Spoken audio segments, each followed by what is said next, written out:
Chapter 1 The Body, 1999. A group of 5 climbers move slowly across the north face of Everest.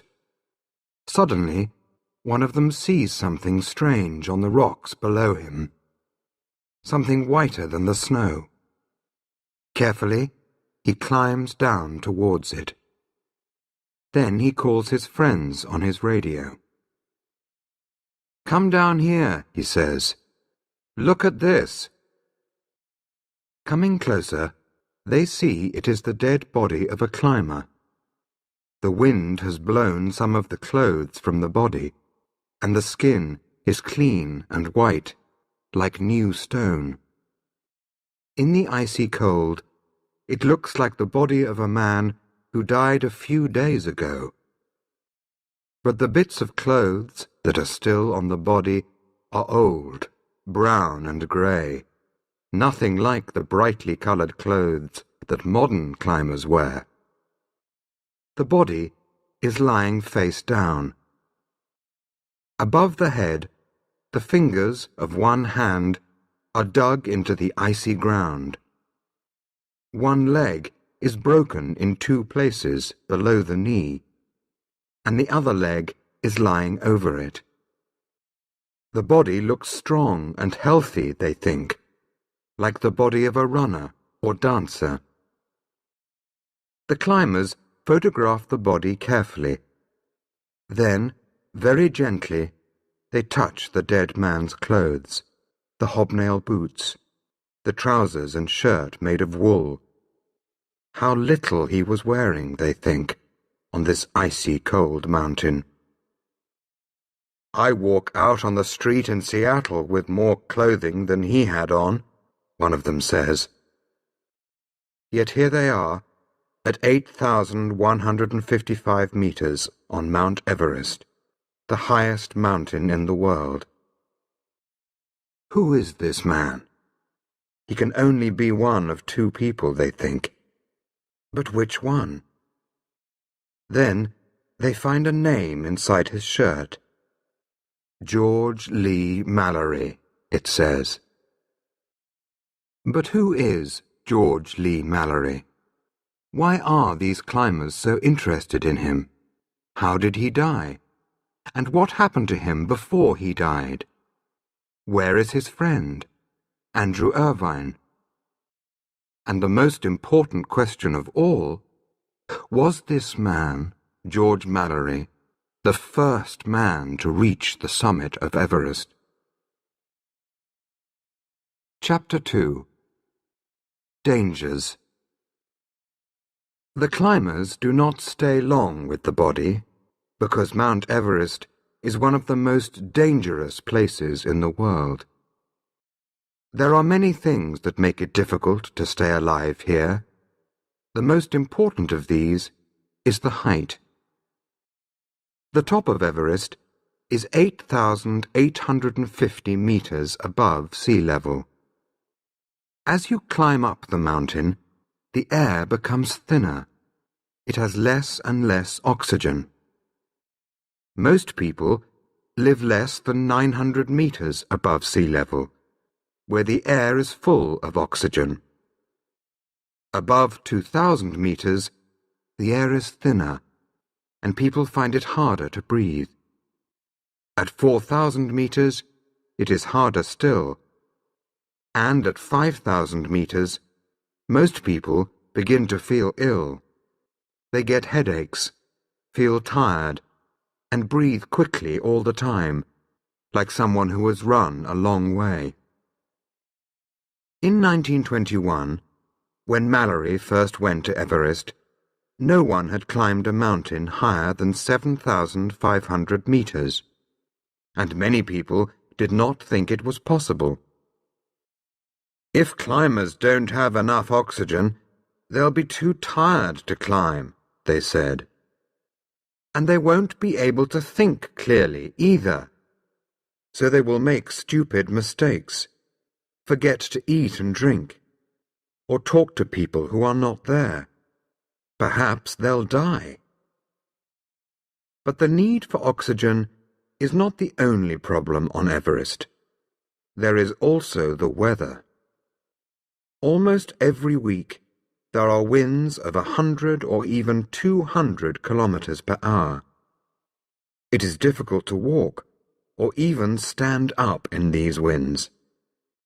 The wind can blow climbers off the edge of the mountain, thousands of meters to the valley below. Climbers sometimes sit in their tents for days, unable to sleep because of the noise, and afraid that the wind will blow their tents away. And then there is the cold.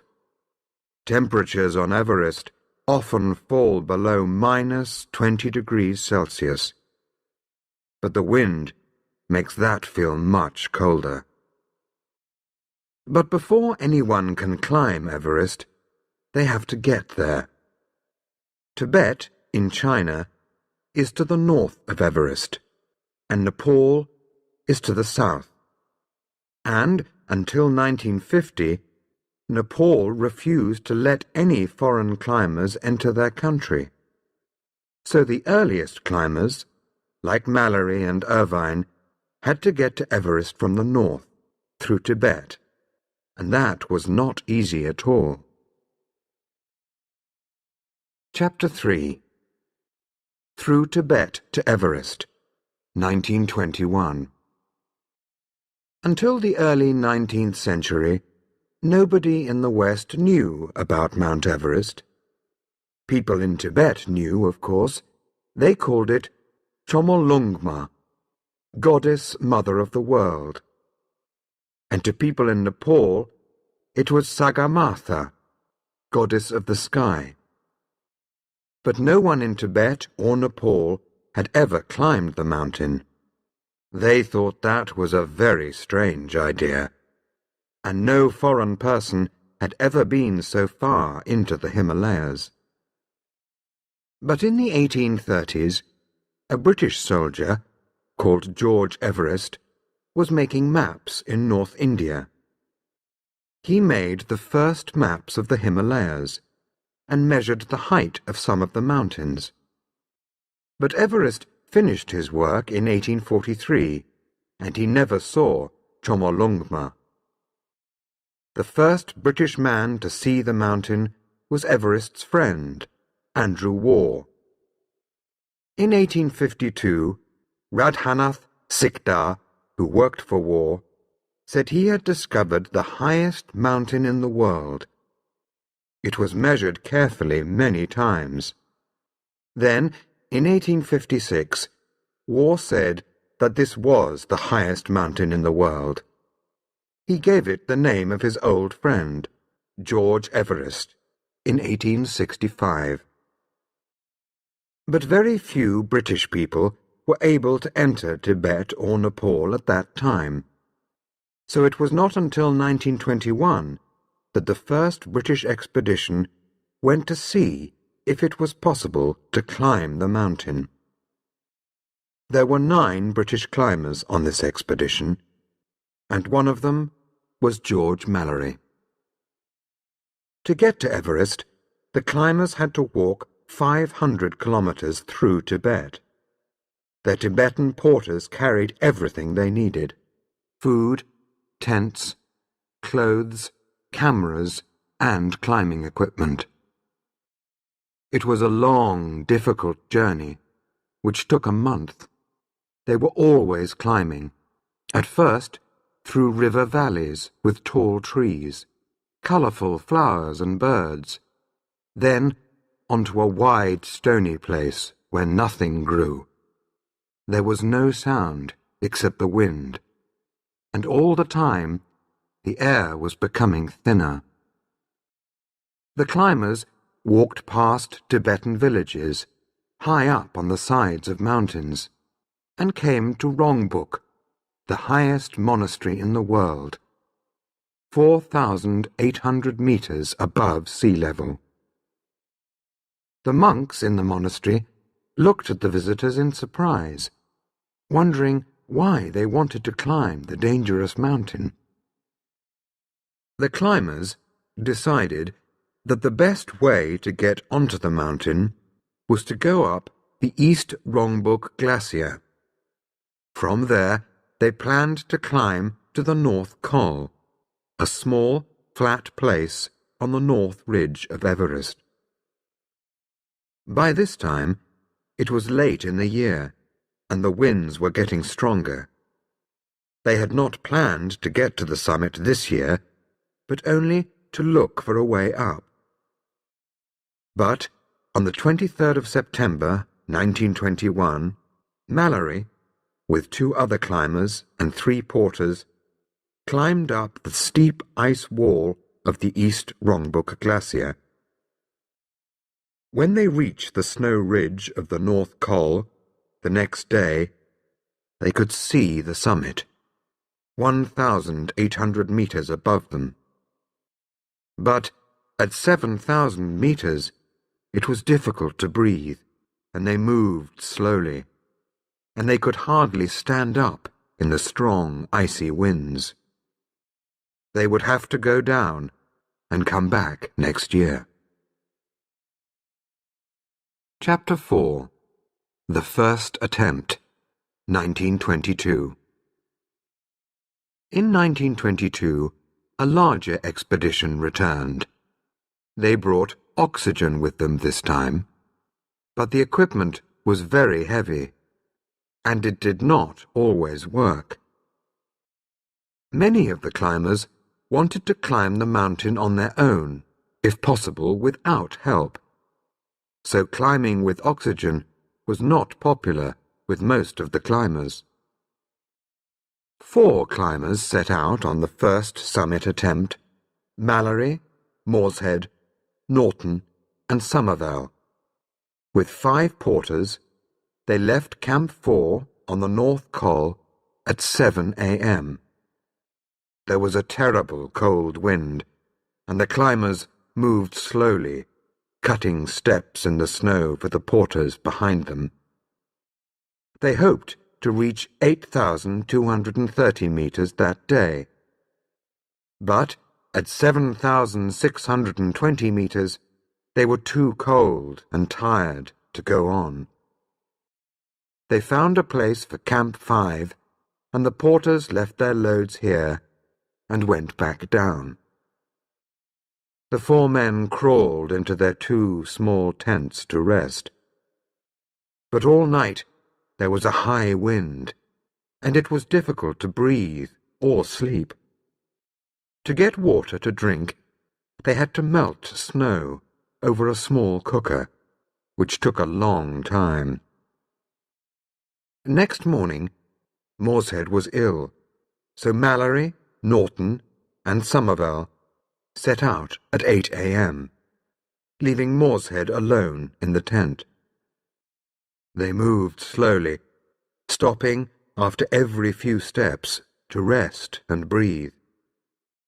As they climbed, their hobnail boots slipped dangerously on the stones and rocks.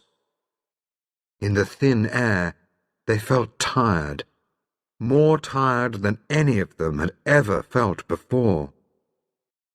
At 2 p.m., they reached 8,227 meters, but they were still about 600 meters below the summit. So they turned back and helped Morshead down to Camp 3. On the way down, they met 3 more of their climbers coming up. They were the Australian, George Finch, a Gurkha called Tejbir Burra, and Geoffrey Bruce, a young man who had never climbed before. Unlike the first group, Finch and Bruce liked using oxygen. They made a new Camp 5, 150 meters higher than Mallory's.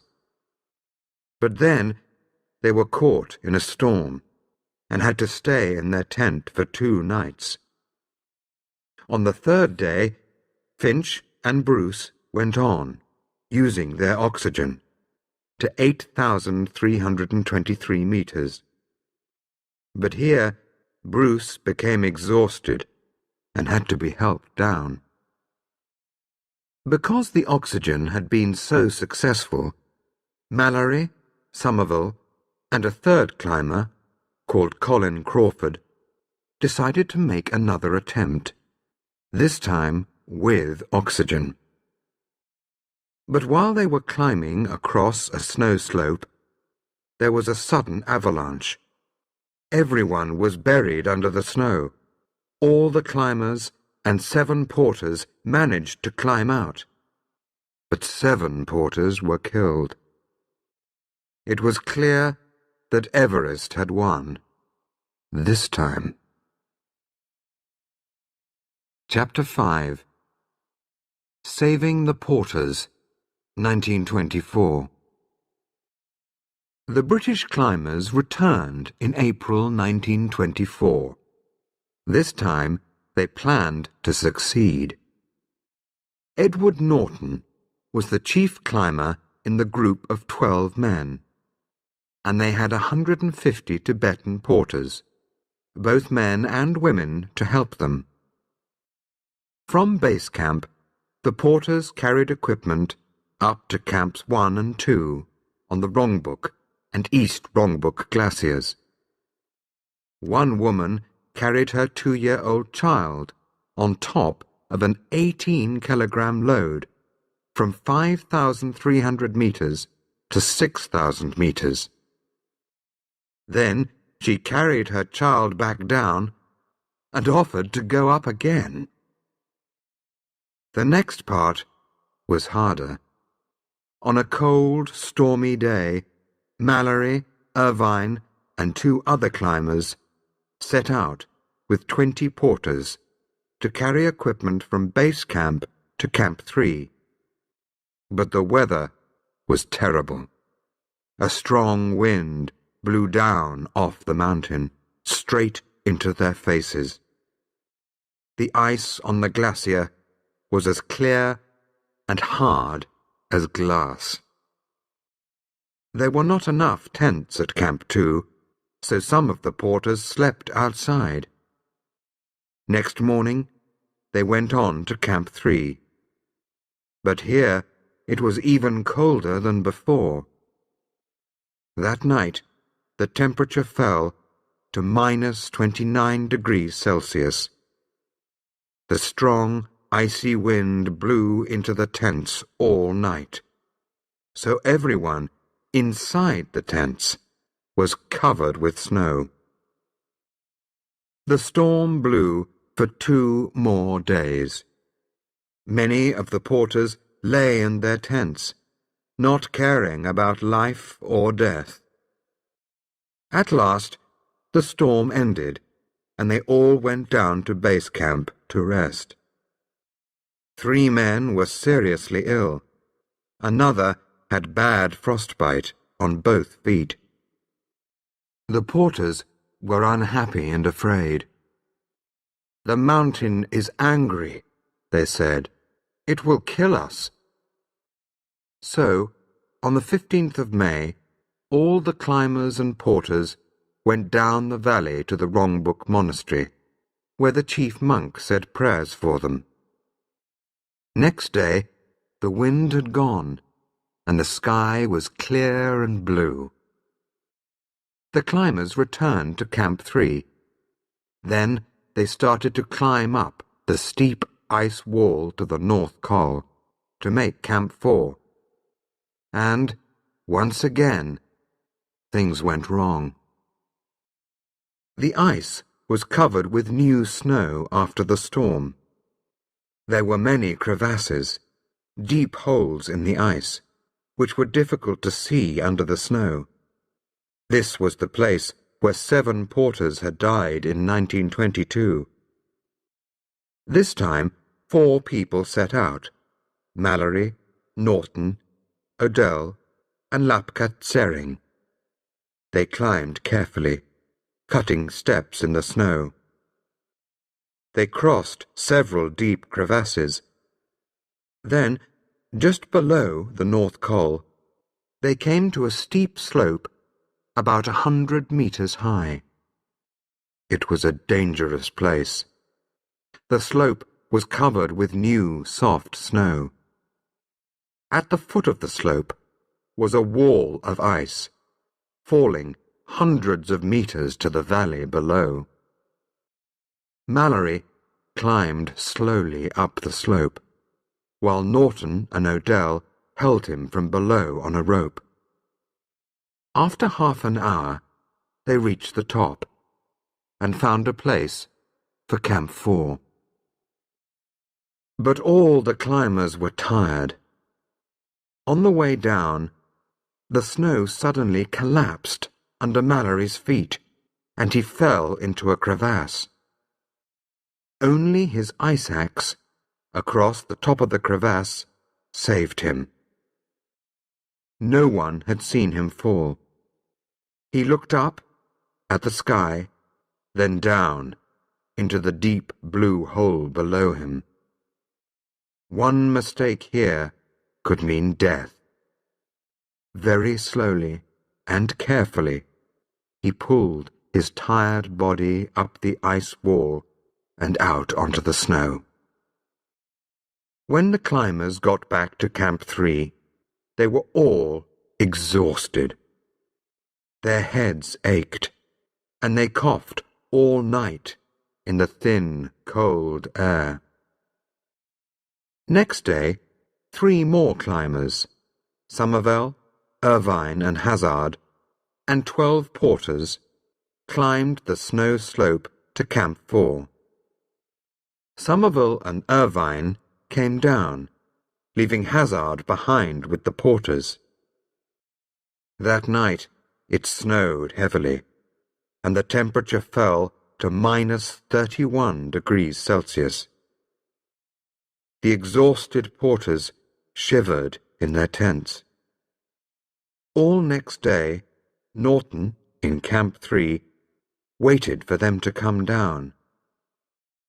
At last, he saw them coming, black dots on the snow.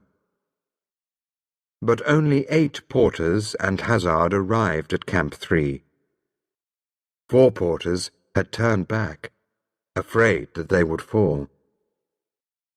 So now, 4 porters were alone at Camp 4, and more snow was falling, making the steep slope more dangerous than ever. Without help from the climbers, the porters would die. All the climbers were tired and ill. Mallory and Somervell had bad throats and were coughing badly. It snowed heavily all night. But next morning, Norton, Mallory, and Somervell climbed slowly up towards Camp 4. It was difficult, dangerous work. They reached the snow slope and called out to the porters above them in words like these. "Are you alive?" the climbers asked. "Can you walk?" "Yes, sir," a porter answered. "But we're afraid. It's too dangerous. If we slip, we'll fall and die." "If you stay there, you'll die of cold," Norton said. "Wait there. We're coming to get you." Very carefully, Somervell climbed across the steep slope towards the 4 porters. He had a rope round his waist. Mallory and Norton held the rope from below to keep Somervell safe. But when he was 5 meters away from the porters, Somervell reached the end of the rope. "What do I do now?" he thought. "We have no more rope, and it will soon be dark." "Come across," he called out to the porters. "It's not far. Carefully, one at a time." The first 2 porters reached Somervell safely. Then they climbed past him, holding the rope, towards Norton and Mallory. Somervell looked at the last 2 porters. "Come on," he said. It's not difficult. One at a time. But the porters were afraid, and both started together. A second later, they slipped and fell. They slid past Somerville down the slope, towards the valley, thousands of meters below. But then, a few meters from the edge of the slope, they stopped. "Don't move," Somerville said. "Just wait for me." He drove his ice axe deep into the snow. He untied the rope from his waist and passed it round the head of the ice axe. Then, holding his end of the rope with one hand, Somerville climbed down until he could just reach the men with his other hand. He pulled up the first man, then the second. They climbed along the rope to Mallory and Norton. Somerville tied the rope round his waist again and climbed back after them. Even now they were not safe. It was nearly dark and a long way above Camp 3. One of the porters, Namgyal, could not use his hands because he had bad frostbite. But at last they reached Camp 3, where two more climbers, Noel and Adele, were waiting with warm food. All the climbers were exhausted. Mallory and Somerville could not stop coughing, and Norton's feet hurt badly. Helping the four porters had made them very, very tired, and they were nowhere near the summit of Everest. Slowly, they went down to Camp 1. They needed time to rest and to decide what to do next. Chapter 6. Somerville and Norton, 1924. Norton decided that two pairs of climbers would try to reach the summit without oxygen.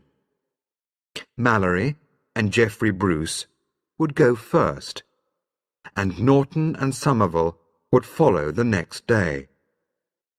The climbers would find a place for Camp 5 above 7,600 meters, and for Camp 6 at 8,231 meters. Adele and Irvine would go up to Camp 4 to help the climbers when they came down. On the 1st of June, Mallory and Bruce climbed up to Camp 4 with 9 porters. The next day was clear and sunny, but above the North Col they met a terrible icy wind. It was difficult to stand, hardly possible to walk. Only 5 porters continued with Mallory and Bruce. At 7,600 meters, they found a place for 2 small tents on a steep slope. Camp 5. All that night they shivered in their sleeping bags, while the wind tried to blow their tents into the air. Next morning, they were all ill. Only one porter was able to go on. Sadly, they decided to come down. As they went down, they passed Norton and Somerville, with 4 more porters coming up. These men reached Camp 5 and spent a better night there. The wind was less strong, and they managed to cook, eat, and sleep. It was very, very cold, and in the thin air, with no oxygen, it was difficult to move. But next morning, 3 porters, Natbu Yishe, Lapka Chedi, and Semchumbi, were ready to go on. They climbed on, up to 8,170 meters, higher than any man had been before. Here, at 1:30 p.m., they put up one tiny tent, Camp 6. Then the porters went down to the North Col, while Norton and Somerville got ready for the night. As it grew dark, they wondered, can a man sleep without oxygen at this height? Yes. It was the best night since I left Camp 1, Norton wrote. So at 6:45 next morning, the two men set out for the summit. They climbed slowly, taking 3 or 4 breaths for every step. They stayed a little below the ridge, to keep out of the wind. But in the shadow of the mountain, out of the sun, it was very cold. Norton shivered all the time, and he was having trouble with his eyes. Somerville coughed a lot, and his bad throat made it difficult to breathe. By midday, they were at 8,536 meters. The view was wonderful. They were above the clouds, with a sea of mountains below them. But Somerville was exhausted. His throat was worse. He could hardly breathe. So Norton went on alone. He was moving more and more slowly, on a steep slope, like the roof of a house. There were large stones and soft snow under his feet. It was easy to fall. And below him, 2,743 meters straight down, in the thin, clear air, was the East Rongbuk Glacier and Camp 3. He looked up. He was about 275 meters below the summit. But they were vertical meters, meters measured up the mountain, not along it. But he was tired and moving very slowly, and his eyes were getting worse. Sometimes he saw 2 ice axes in his hand, not one. He knew that it was possible. He could get to the summit, but he could not get back. Norton was nearer the summit than any man before him. But at 8,575 meters, he decided to turn back towards Somerville. It was the right thing to do. Halfway down to Camp 5, Somerville stopped. There was something in his throat. For nearly a minute, he could not breathe at all. Then he coughed up a ball of blood and could breathe again. When they reached Camp 4, Norton could not see at all. Chapter 7. Mallory and Irvine, 1924. But, to Norton's surprise, there were 2 more climbers at Camp 4, Mallory and Irvine. Mallory had decided to try again, with oxygen this time. Irvine was young, and he had not climbed many mountains, but he understood the oxygen equipment better than anyone. So Mallory decided to climb with him. On the 6th of June, they set out for Camp 5. 8 porters carried food and oxygen. Next day, they went on to Camp 6 with 4 porters. There, Mallory sent them back down with a note to Noel, who was filming the expedition. Dear Noel, We'll probably start early tomorrow, the 8th, in order to have clear weather. It won't be too early to start looking out for us, either crossing the rock band under the pyramid or going up Skyline at 8 p.m. Mallory wrote p.m. but meant a.m. Yours ever, G. Mallory. Behind them, Adele climbed up to Camp 5, with food to help them when they came down. Mallory left a note for him too, asking him to wait at Camp 4 the next evening. The weather was fine, he said, but the oxygen was very heavy to carry. Adele was climbing alone, without oxygen.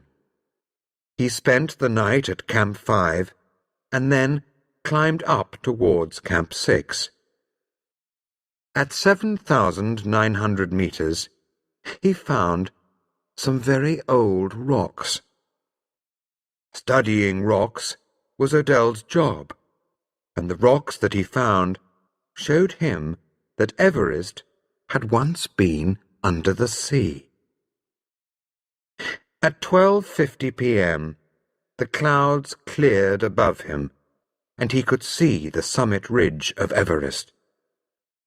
High on the ridge, he saw 2 tiny black dots moving on the snow.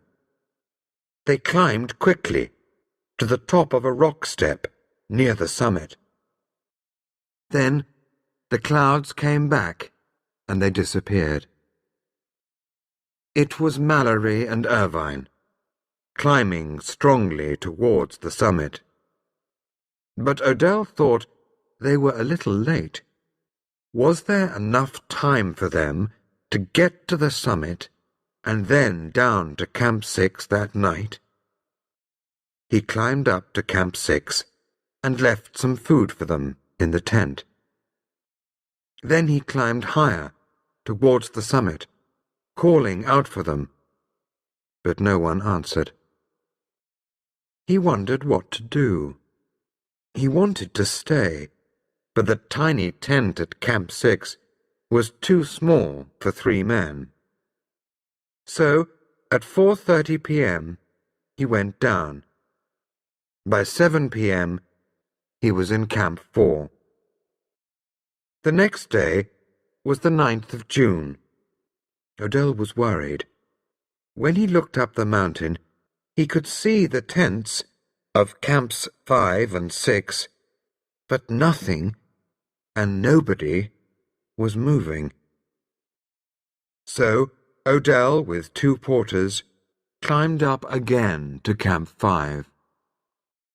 There was a strong wind all night.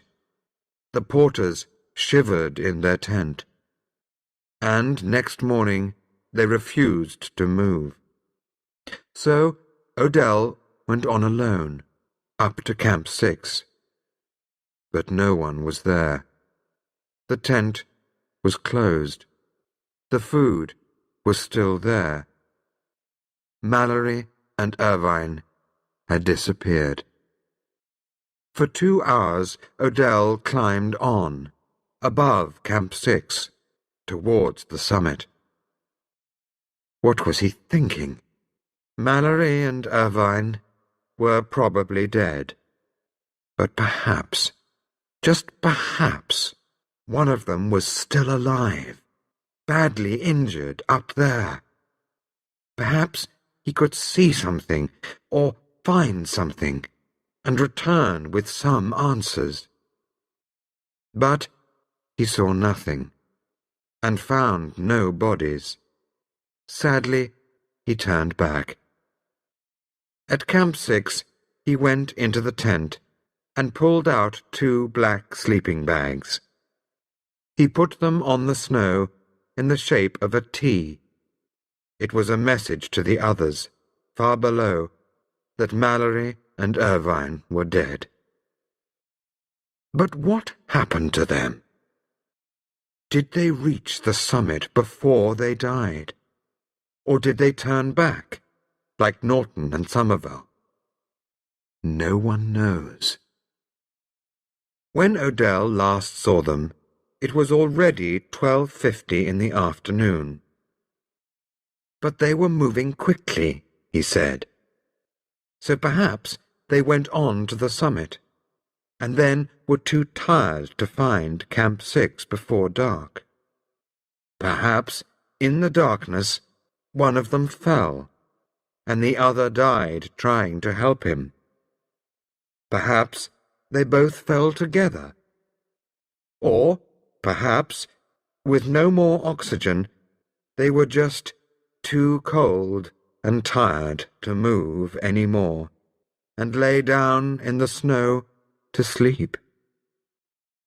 It was 75 years before some of these questions were answered. Chapter 8. To the South Call, 1953. After 1950, Western climbers could no longer enter Tibet, but they could enter Nepal. In 1951, a British expedition went to the southern side of Everest for the first time, and in 1952, a Swiss climber called Raymond Lambert made an attempt on the summit with Tenzing Norgay. Tenzing was one of the Sherpa people of Nepal, who are excellent climbers and know the mountains well. Together, Lambert and Tenzing almost reached the summit. But their oxygen equipment was not working well, and at the highest camp they had no sleeping bags. So, at 8,597 meters, just a few meters higher than Norton had gone in 1924, they turned back. In 1953, John Hunt came to Kathmandu, the capital of Nepal, with a large British expedition. Tenzing Norgay joined them here, and the expedition set out for Thiang Boche, a monastery south of Everest. The walk took 17 days, and 350 porters were needed to carry their equipment. In Thiang Boche, they were joined by 2 New Zealand climbers, Edmund Hillary and George Lowe. The climbers spent 3 weeks at base camp, getting used to the thin mountain air. They climbed smaller mountains of about 6,000 meters, learning to use the oxygen equipment. John Hunt thought that Tenzing Norgay was stronger than anyone. Their first problem was to find a way up the Khumbu icefall onto the Khumbu Glacier. The Khumbu Glacier is a slow-moving river of ice, and the Khumbu icefall is a large wall of broken ice. This icefall is over 300 meters high, 6 times higher than Niagara Falls, and the ice in it moves very slowly all the time. There are pieces of ice as big as houses, which could fall on the climbers' heads at any moment. There are avalanches of ice that could kill a man in a second. Terrible crevasses go hundreds of meters down into the blue-green darkness under the climbers' feet. Sometimes the climbers heard ice moving far below them. The climbers and Sherpas carried loads of over 18 kilograms up this difficult route. They made Camp 2 halfway up the icefall at 5,915 meters. and Camp 3 at the top of the icefall, at 6,158 meters.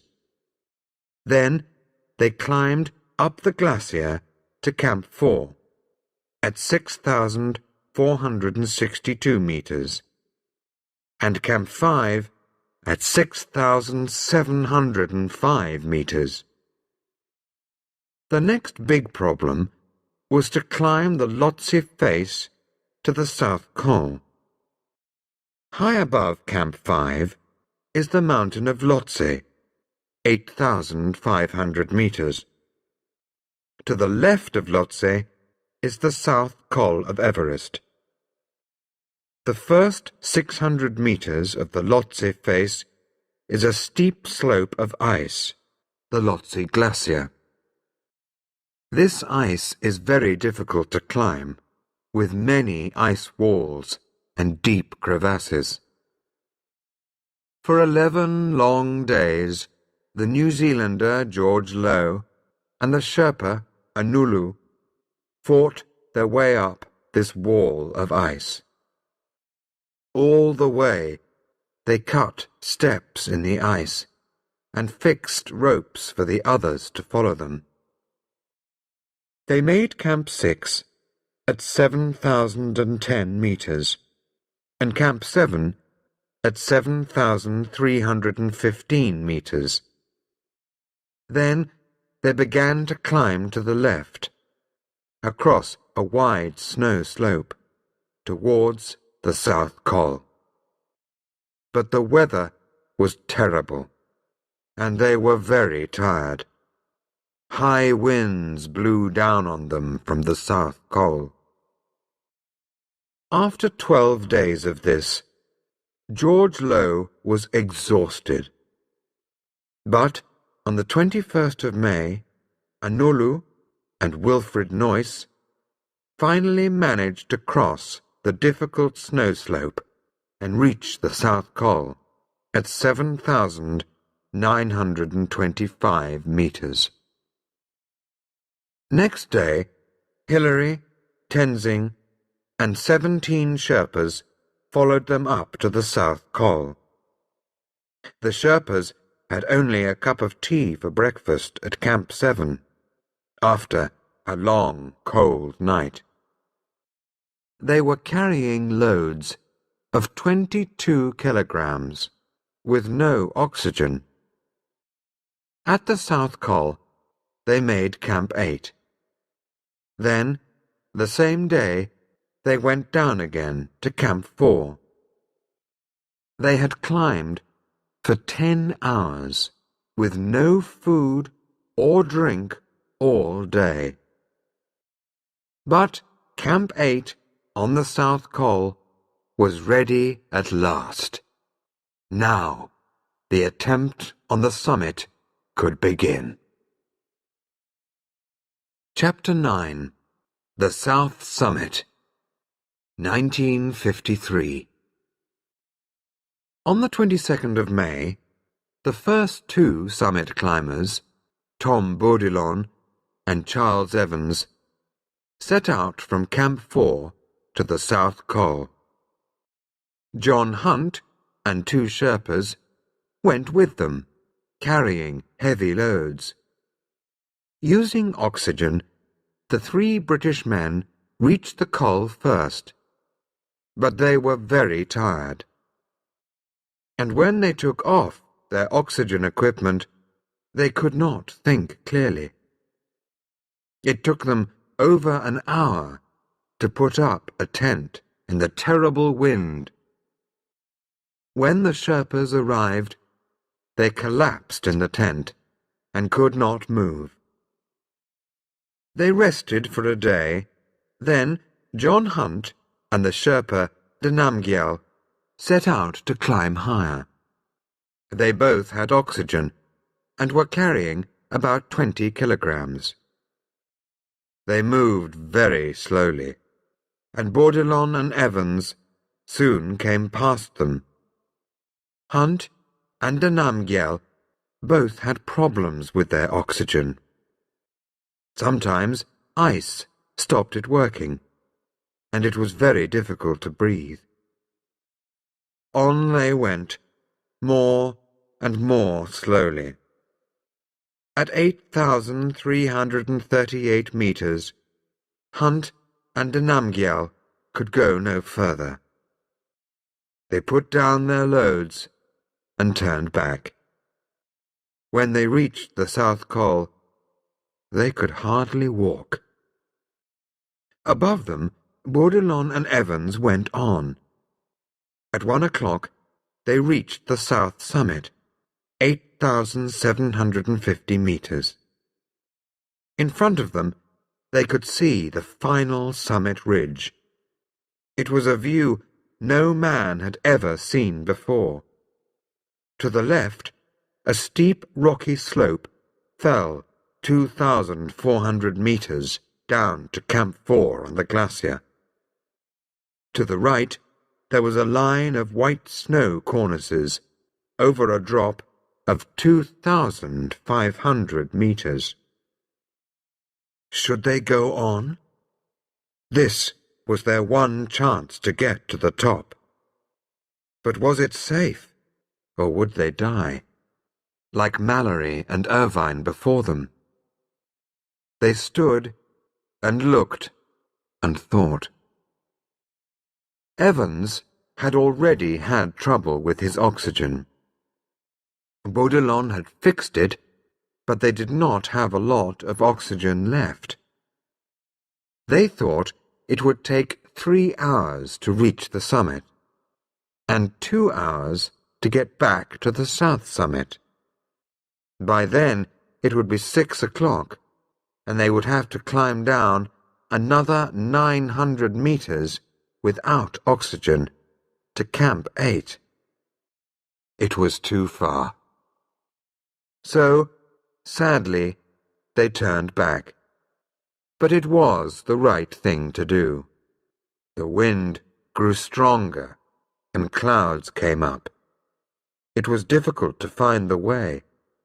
They were very tired, and several times they slipped on the way down. At one point, Evans slipped and fell. He slid past Bourdillon like a bullet and pulled him off his feet. A moment later, they were both sliding down the snow towards the glacier, thousands of feet below. Quickly, Bourdillon turned onto his face and dug his ice axe into the snow. The ice axe stopped them, but they had nearly died. Was this what happened to Mallory and Irvine 29 years earlier, they wondered? A sudden fall on the way down, and no one to help? It could happen so easily. When they reached Camp 8, they were exhausted. Their faces were covered with ice, and they could hardly walk. "They look like strangers from another planet," John Hunt said. But they had climbed higher than any man before them. Chapter 10. On Top of the World, 1953. Hillary and Tenzing were already at Camp 8, together with John Hunt, the Namgyal, and Ang Temba. Gregory and Lowe were there too, with 3 more Sherpas. But the weather was bad. A terrible wind blew straight across the South Col, and the temperature fell to -25 degrees Celsius. Hillary said that it was one of the worst nights he had ever lived through. No one could sleep. They sat shivering in their tents, hoping that the wind would not blow them away. Bourdillon and Evans were exhausted. 3 of the Sherpas were ill, and Hunt, like Ang Temba and the Namgyal, had now spent 3 nights at 7,925 meters. Next day, it was difficult for Bordelon to walk, so Evans, John Hunt, and a Namgyal helped him and Ang Temba down to Camp 7. Gregory, Lowe, and 3 Sherpas spent another night at Camp 8 with Hilary and Tenzing. On the morning of the 28th of May, the wind began to fall. Hilary and Tenzing got ready to set out. Gregory and Lowe's job was to start first and make Camp 9, somewhere below the south summit. But 2 of their 3 Sherpas were ill, so Lowe, Gregory, and Ang Nyema carried everything between them.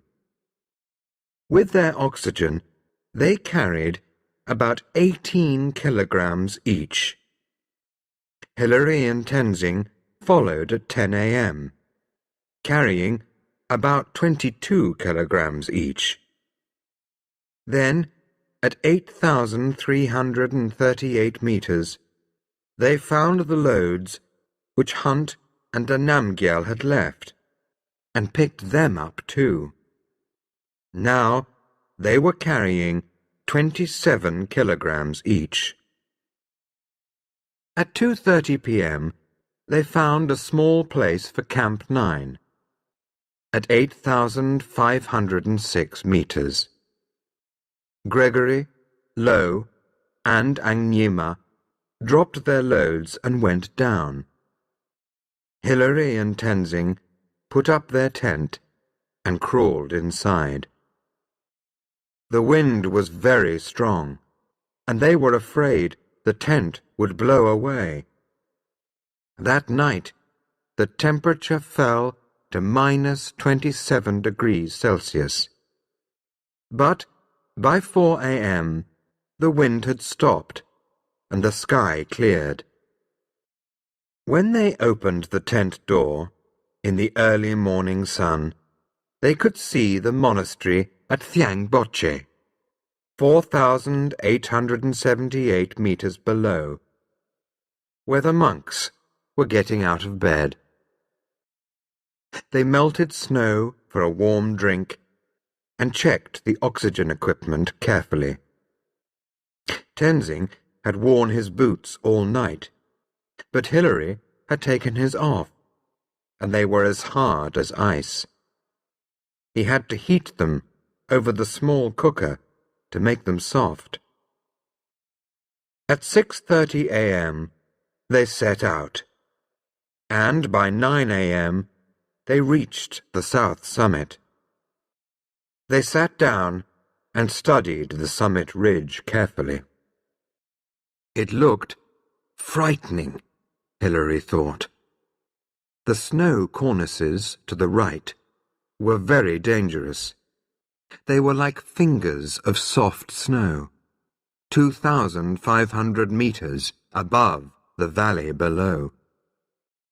And the rocks on the left looked very difficult too. But the snow just above the rocks looked better. Perhaps it was possible to climb there. As soon as they stepped onto the snow, they were happy. It was good, hard snow, so cutting steps in it was easy. But it was still very dangerous. One slip, and they could fall thousands of meters. Hilary went first, cutting steps in the snow. Behind him, Tenzing put the rope around his ice axe and dug it into the snow to keep them safe. Then Hilary stopped, and Tenzing went first, cutting steps. First one man, then the other. Several times their oxygen stopped working, and they found it hard to breathe. But each time they fixed it and went on. As the sun rose, they felt warmer. To my surprise, I was enjoying the climb, Hilary said later. The weather was still fine, and they could see the tents of Camp 4, 2,439 meters below. But halfway up the ridge, they met a problem. They reached a rock wall, 17 meters high. It looked difficult and dangerous to climb. On the left, it was clean rock. On the right, the wind had blown a cornice of hard snow against it. Hilary pushed his boot into a hole between the rock and the snow. He began to climb with his back to the rock, hoping that the snow did not move. At last, he reached the top of the wall, and Tenzing followed him up. Now there were just 220 vertical meters to go. Slowly, cutting steps in the snow, they climbed on. Even with oxygen, they had to take 2 or 3 breaths after every step. Each time they thought they had reached the summit, they saw another one higher. They were both tired. The ridge seemed never-ending, Hilary wrote later. But then, quite suddenly, it did end. They looked around and realized they could not go any higher. It was 11:30 a.m., and they had reached the summit of Everest. They shook hands and threw their arms round each other. Hilary took out a camera and took a picture, the picture, of Tenzing on top of Everest, the highest man in the world. On his ice axe, Tenzing had the flags of Great Britain, Nepal, India, and the United Nations. Hilary took pictures of the view, north, south, east, and west. Tenzing made a small hole in the snow. In it, he put some sweets, a pencil, which his daughter had given him, and the flags from the ice axe. Hilary made a hole too, and put a small crucifix in there. They gave these things to the mountain Chomolungma, goddess, mother of the world. They were on top of the world. But were they really the first men who had ever been there? For a few minutes, Hilary and Tenzing searched to see if Mallory and Irvine had left anything up there 29 years ago. They found nothing, but that was not surprising. Every few days, there is new snow on the mountain. Every month, winds of over 150 kilometers per hour blow across the top of Everest, adding more snow, burying what was there before. After 15 minutes, they turned back. They needed to get down before they used all the oxygen. They went carefully. It would be stupid to have an accident now. An hour later, they were at the south summit. By evening, they were with George Low at the South Col. Next day, they were down at Camp 4. Only 2 men had reached the summit. One from New Zealand, one from Nepal. But everyone in the expedition was happy. They had done something no one had ever done before. But each man in the expedition had needed the help of all the others. Chapter 11. One Man Alone, 1980. Since 1953, many hundreds of men and women have climbed Everest, most of them in large expeditions. Some groups have been very large indeed. In 1975, a Chinese expedition with 400 people managed to send 9 climbers to the summit. They left a small metal tripod there, fixed to the rock. In 1985, a Norwegian expedition sent 17 people to the top. All these climbers, like Hillary and Tenzing, needed the help of many others. Almost all of them used oxygen, too. People have climbed Everest from the south, north, and west. But the first climber to climb the mountain all alone, with no oxygen at all, was Reinhold Messner. In 1978, 2 climbers, Reinhold Messner and Peter Habeler, joined a large German-Austrian expedition, climbing from Nepal.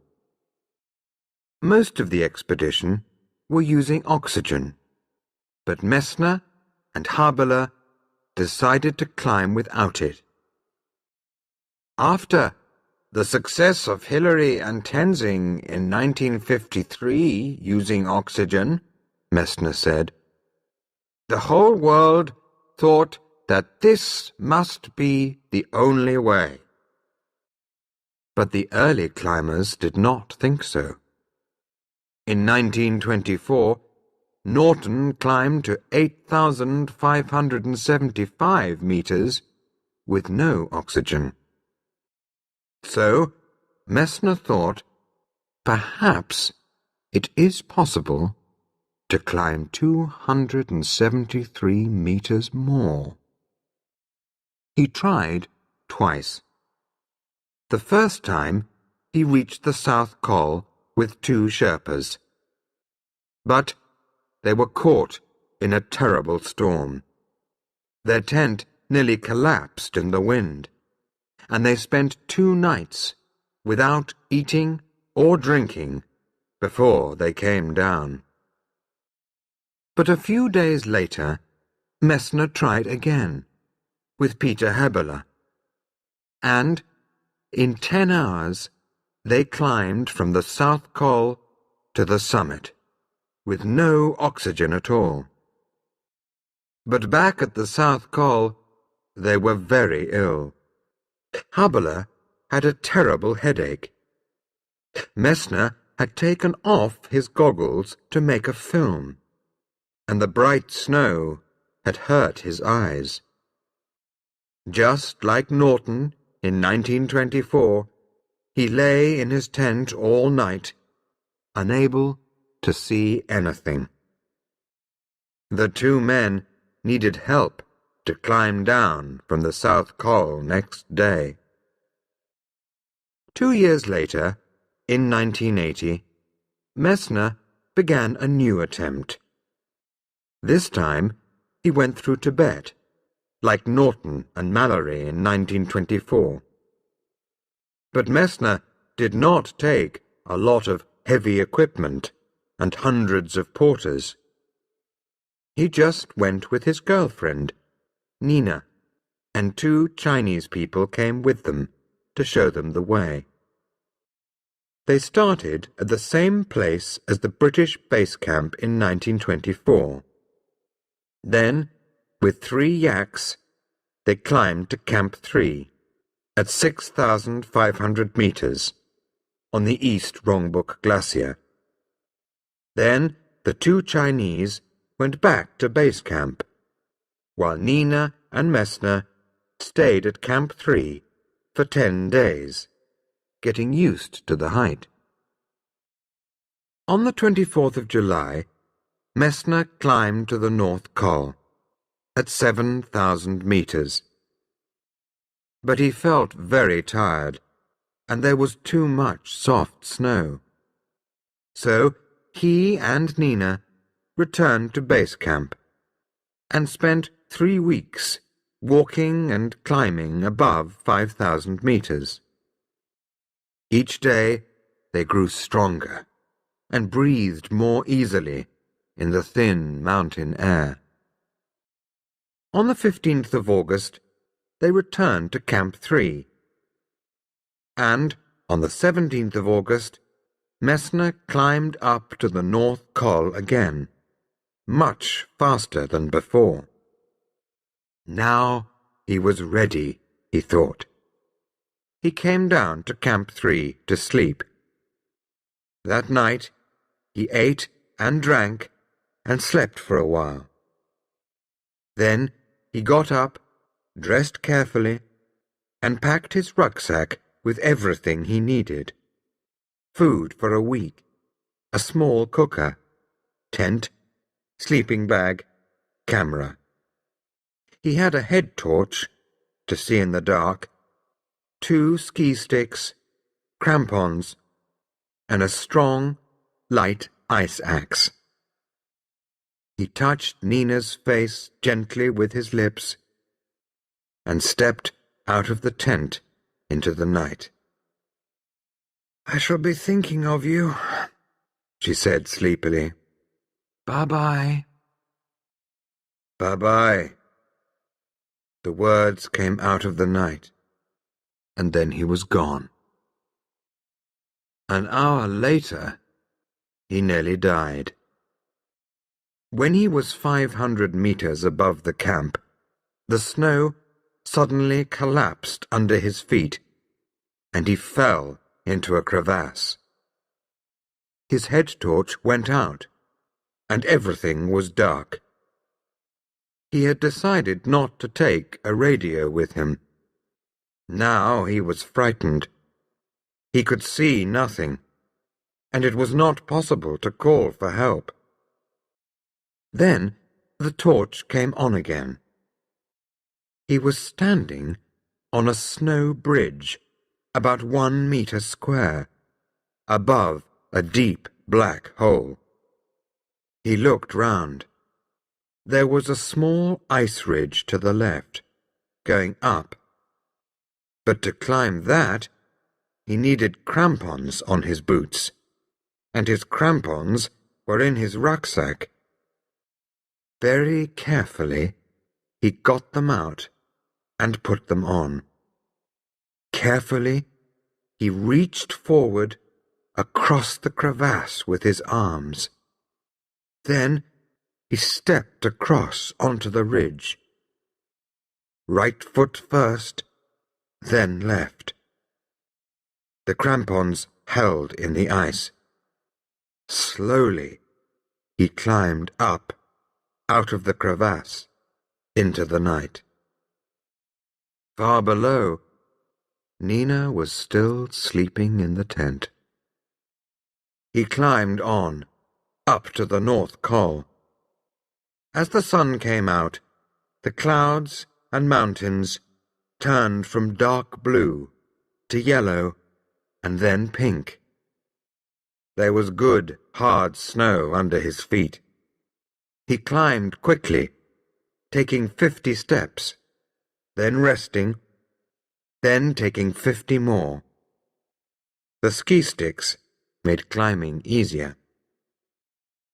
As he climbed, Messner thought about Mallory and Irvine. They had come the same way up the mountain, long ago. They had oxygen, but their clothes and equipment were much heavier than Messner's. Mallory and Irvine had no light tents and sleeping bags, no crampons, no ski sticks. But when Odell last saw them, they were high up on the North Ridge.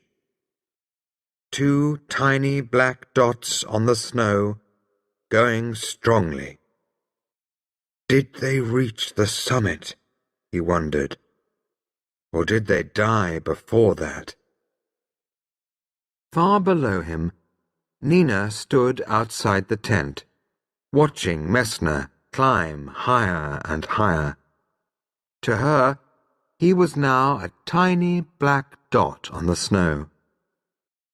"I would like to climb with him," she wrote in her diary. "One day, perhaps," I tell myself. "The further he is from me, the stronger becomes my love."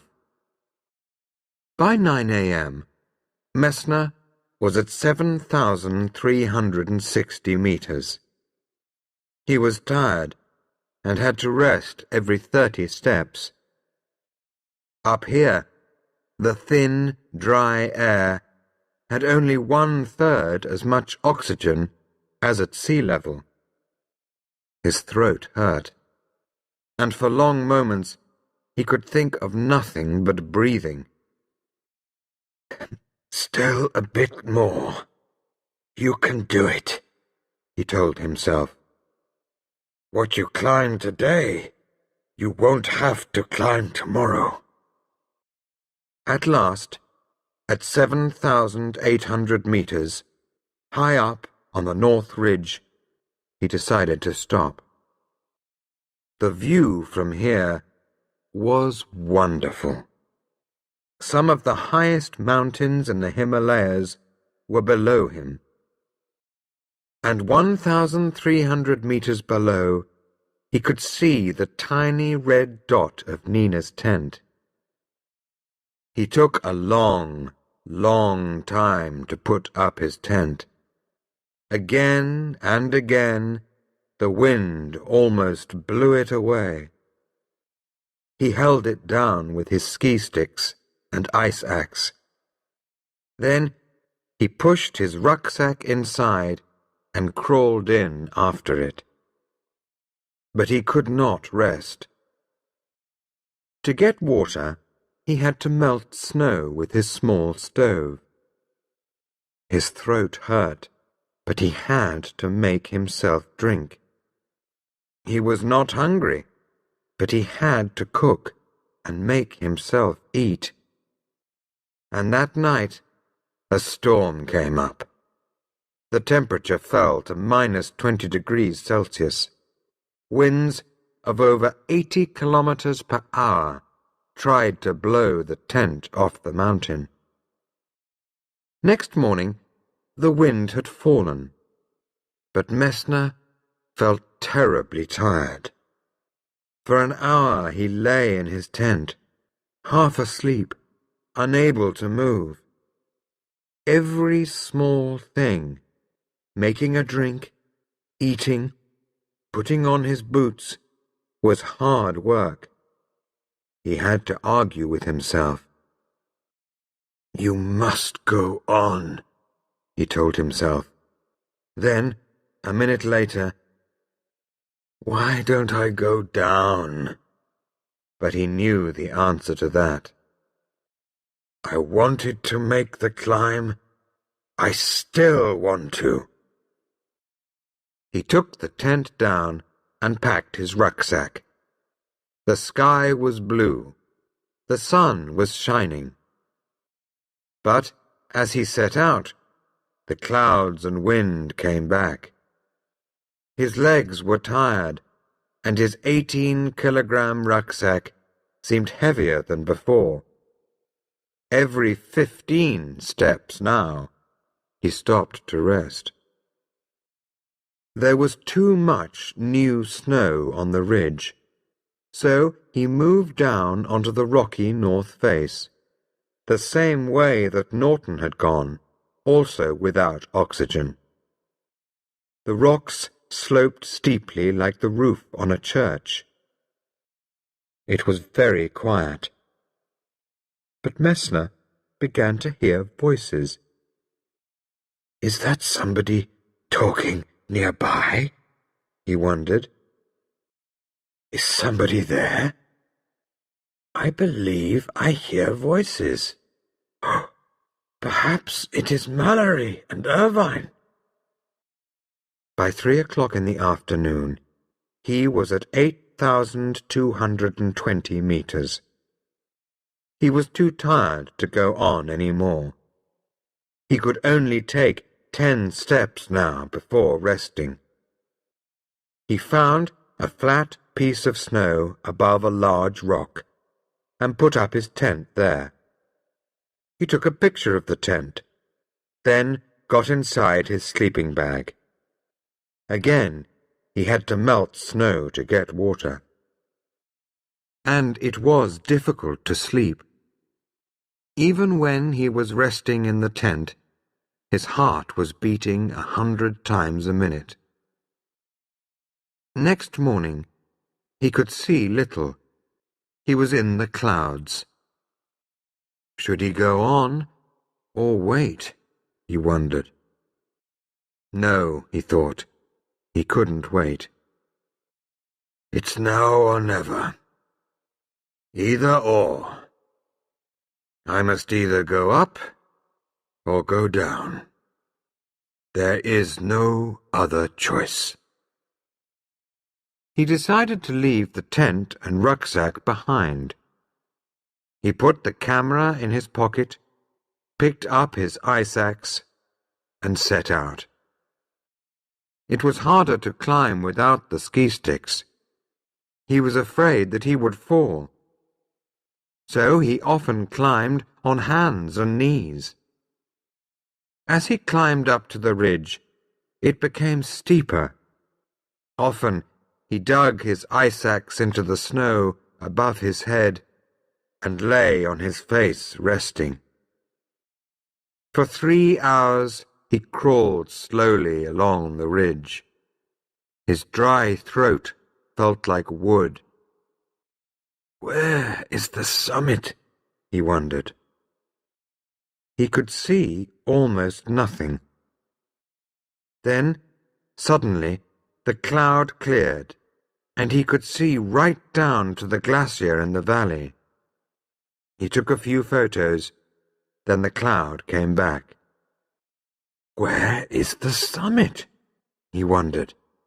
At most, it can only be another 10 meters up to the top. He crawled on, always upwards.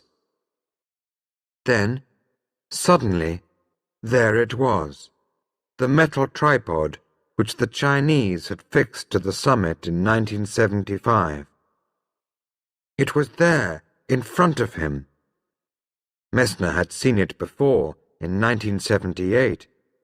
Now he took hold of it, like an old friend. He had done it. He was on top of the world, with nothing above him but sky. He sat down, like a stone. All he wanted to do was rest. But it was after 3 o'clock. He could not stay here in the dark. Slowly, he got up. He took a few photos. Then, at 4 o'clock, he turned to go. I must get back down, he thought. Half an hour too late means the end of me. On the way down, he started coughing badly. When he reached the tent, he lay in his sleeping bag like a dead man, but he could not sleep. He melted a little snow to drink, but ate nothing. Next morning, he left the tent where it was. Carrying the ski sticks and rucksack, he came down the mountain like a man walking in his sleep. Twice he slipped and fell. Each time he turned on his face and dug his ice axe into the snow. Then suddenly, on the glacier, he saw Nina standing in front of him. Resting on his ski sticks, he looked at her. Was she really there? Yes, she was. Reinhold, how are you? She said. She ran towards him. Messner fell to his knees. He was crying. Nina held him in her arms. Everything's okay, Reinhold, she said. You are all right. The camp is over there." "Where are all my friends?" he asked. "I'm your friend. I'm here, Reinhold. Don't worry. We're going to our camp now." "Yes. Where is the camp, actually?" he asked. "Over there." She took his rucksack and led him to the camp. Here she gave him food and drink and let him sleep. All next day he lay in his sleeping bag without moving, while Nina watched over him. Reinhold Messner had climbed the highest mountain in the world, all alone, with no oxygen. But the mountain had beaten him too. They both won this fight, the mountain and the man. Chapter 12. The Final Question. By 1999, many people, both men and women, had climbed Everest. They came from the USA, India, China, Japan, Italy, and many more countries. One climber, Göran Kropp, from Sweden, rode his bicycle to Everest, climbed the mountain without oxygen, and rode home again. But still, nobody had found an answer to the question, what happened to Mallory and Irvine? A climber called Jochen Hemleb became interested in this problem in 1988. He studied the problem for years, and his bedroom was full of books and photos of Everest.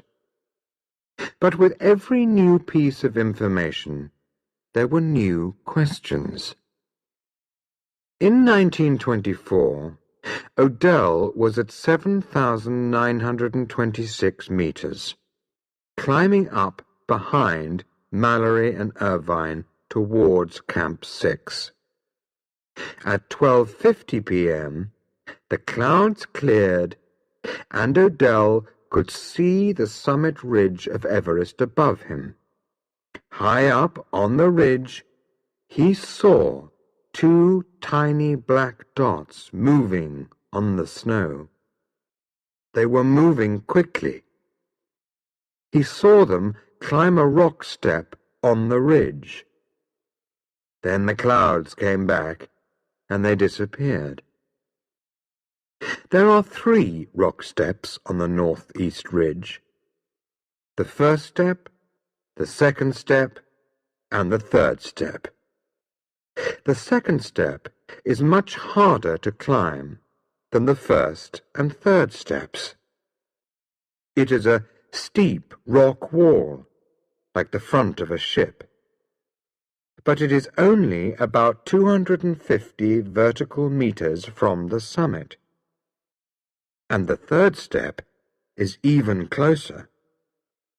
So the first question is, which of the 3 steps were Mallory and Irvine climbing when Odell last saw them? In 1924, Odell said it was the rock step at a very short distance from the base of the final pyramid, and both of them climbed quickly to the top of it.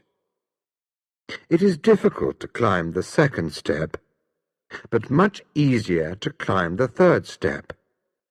And the first step is quite a long distance from the summit.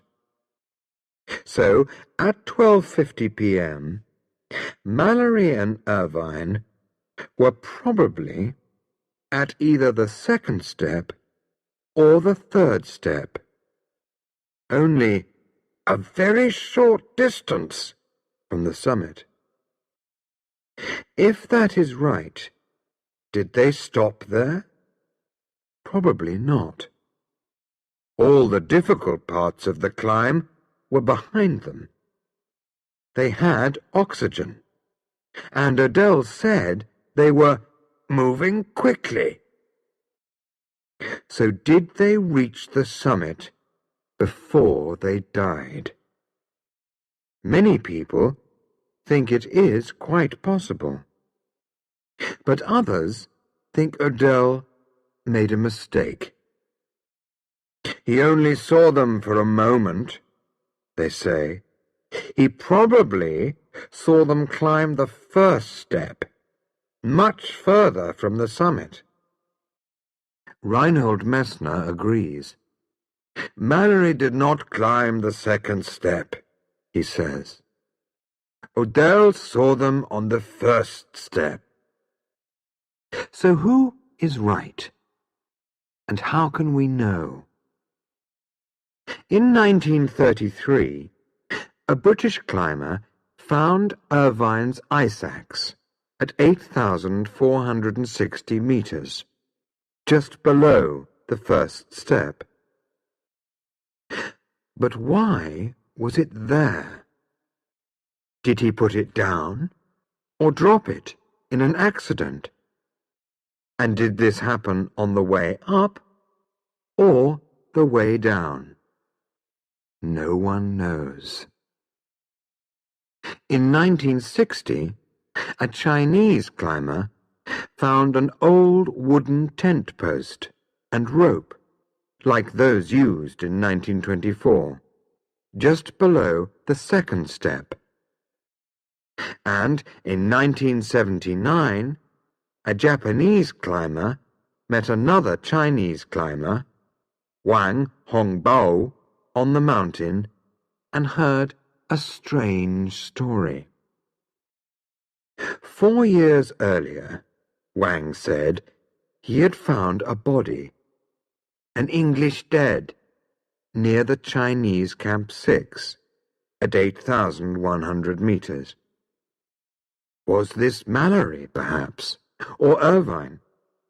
The Japanese climber wanted to ask more questions. But the very next day, Wang himself was killed in an avalanche. So the questions continued. In 1999, Jochen Hemleb was part of an expedition that set out to find some answers. From Tibet, they climbed slowly up the East Rongbuk Glacier to Camp 5, just under the northeast ridge. At 7,900 meters, one climber, Andy Politz, reached the place where Adele had last seen Mallory and Irvine far above him. Where had they actually been when he saw them? Politz looked up. He could clearly see each of the first, second, and third steps. "You are really close to them at that point," he said. "And there was only one place that was a very short distance from the base of the final pyramid. And that was the third step, the one nearest the summit."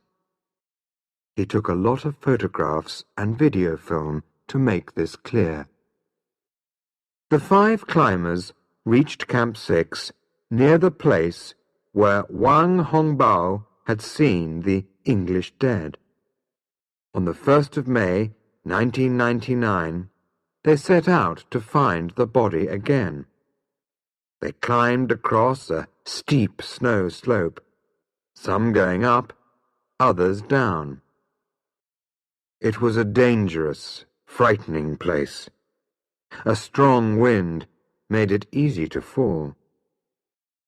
After half an hour, they had found the bodies of not 1, but 6 dead climbers. All the dead bodies had broken arms or legs, and the climbers knew that at any moment they could fall and die too, like the men before them. But the dead bodies wore modern clothes. in bright red or orange colours, very different from the clothes that climbers wore in 1924. Then Conrad Anker saw something white on the rocks below him. He climbed down carefully towards it. Then he called the others on his radio. "Come down here," he said. "Look at this." As soon as they saw it, they knew this body was different. This was no modern climber. This man had been here for 75 years. Some of his clothes were gone, blown away by the wind, and his skin was white. There was no oxygen equipment. The rope around his waist had cut into the skin and was broken at one end, where he had fallen. One leg was broken in 2 places. His head and arms were cut. They stood and looked at the body quietly for a while. They took photographs. Then, very gently, they began to look in the pockets of the man's clothes. One thing they hoped to find was a camera. In 1924, when Mallory and Irvine set out for the summit, Somerville gave Mallory a small camera to take with him. Did Mallory take photos at the summit or not? The camera could give the answer. In Mallory's pockets, they found some sweets, some letters from his brother and sister, a knife, a broken watch, his snow goggles, but no camera. They looked carefully all around, but the camera was not there. It was too cold and dangerous to stay there long, but they did not want to leave the body as it was. For all of them, Mallory was a great man, one of the first and bravest of all the men who tried to climb Everest. So, before they left, they decided to bury his body. They covered the body with big stones. Then they said prayers over the body. They had found one body, but they were still looking for answers. It was clear, though, that Mallory had stopped using oxygen. There was no oxygen equipment on his body, so he probably threw it away when he had used all the oxygen. That means Mallory and Irvine did not turn back early, like Bourdelon and Evans in 1953, when they still had enough oxygen to get back to Camp 6. Probably they went on, trying to reach the summit, even when they knew it was dangerous. Mallory's snow goggles were in his pocket, so perhaps he was coming down after dark. The broken rope round Mallory's waist shows that the 2 men were probably still climbing down together. The moon went down early that night, at 11:25 p.m. After that, there was only starlight to help them. They were tired, thirsty, and had no oxygen. But they were only 400 meters from the tiny tent at Camp 6, where Odell had left food. They were almost safe. And then something happened. Perhaps something like this. They are climbing down together in the dark. Irvine is going first. Mallory is behind. Suddenly, Mallory slips and falls. Irvine tries to save him, but the rope breaks. Mallory falls faster and faster. When he hits the ground, His leg breaks in 2 places, but he does not stop. He is sliding down the steep slope, towards the Rongbuk Glacier, thousands of feet below. He has dropped his ice axe, but he turns on his face and digs his fingers into the snow above his head, trying to slow down. He stops, but he has hit his head on a rock. He lies there, unable to move, dying alone in the dark. Somewhere far above him, Irvine is injured too. He calls to Mallory, again and again, but there is no answer. Slowly, he tries to crawl towards Camp 6, but he cannot find it. Alone and lost in the dark and icy cold at 8,200 meters, Irvine dies too. Did they reach the summit before they died? Only Mallory's camera can answer that question, and no one has found it. But there is one other important thing which no one has found.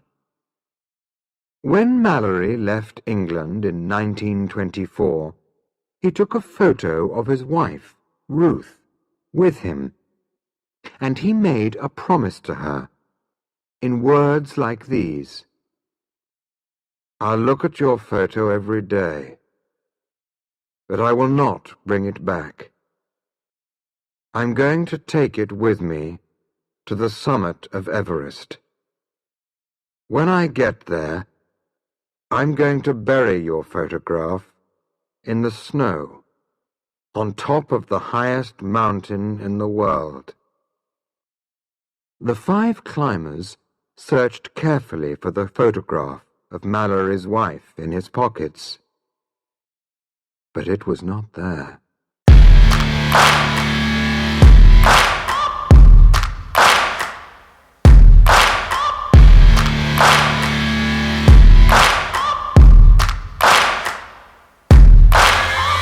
Searching for greatness in a sea of the dying and shameless, a sea of the aimless. I don't wanna be one of the nameless. I'ma wake up with the mindset that one day I'm gonna make it, and I don't think I'll be fine if I don't break my limitations. Don't try to stop me, I exist to write my own story. I'll make a decision if I want some peace or if I want the glory. Don't want a life that is complacent or possibly boring. I just want a life that is worth every day exploring. My whole life I just wanted someone who would notice me. My whole life I just wanted to be somebody to be. Yeah, I just wanna be great. Yeah, I just wanna be great. Yeah, I just wanna be great. Yeah, I just wanna be great. Yeah, I just wanna be great. Yeah, I just wanna be great.